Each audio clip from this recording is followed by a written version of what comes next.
સાબરકાંઠા જિલ્લામાં ભારે વરસાદની આગાહીના પગલે પોલીસ અને જિલ્લા વહીવટી તંત્ર એલર્ટ પર છે।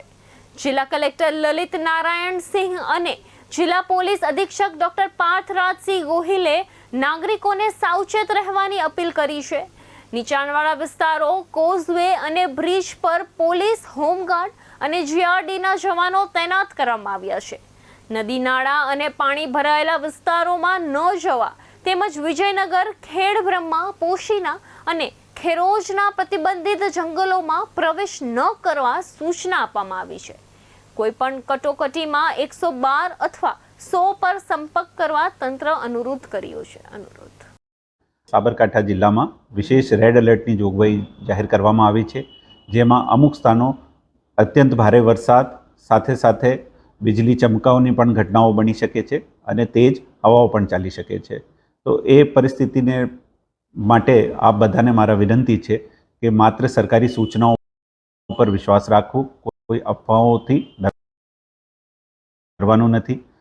જે આપણો સાબરકાંઠાનો વહીવટી તંત્ર છે, તમામ તકેદારીના પગલાં લેવી ચૂક્યો છે। આ બધાને ફરીથી વિનંતી છે કે ખુલ્લામાં જવું નહીં। જે વરસાદી પાણી હોય, વધારે પાણી હોય, એમાં સૂચનાઓનું પાલન કરવું। કોઈ પણ અકસ્માત હોય તો એની તુરંત જાણ કંટ્રોલ રૂમમાં કરવી। હું આપ સૌ લોકોને માહિતગાર કરવા માગું છું કે સાબરકાંઠા જિલ્લાની અંદર વધારે પ્રમાણમાં વરસાદ આવે અને પૂર કે કોઈપણ પ્રકારની એવી પરિસ્થિતિ ઉદ્ભવે કે જેથી એક ડિઝાસ્ટર જેવું સ્વરૂપ થઈ શકે, તો તેને ધ્યાનમાં રાખીને પોલીસ વિભાગ સંપૂર્ણપણે સતર્ક છે, તૈયાર છે। અલગ અલગ જે નીચાણવાળા કોઝવે અને બ્રિજ ને એવું છે ત્યાં પોલીસ પોઈન્ટ મૂકી દેવામાં આવ્યા છે। હોમગાર્ડ જીઆરડીના પોઈન્ટ્સ છે। પોસ્ટે કક્ષાએ પણ તરવૈયાનું લિસ્ટ તૈયાર કરીને જે બચાવ માટેની જે કંઈ પણ સાધન સામગ્રી છે તેના સાથે પોલીસ સ્ટેશન સંપૂર્ણપણે તૈયાર રાખવામાં આવેલું છે।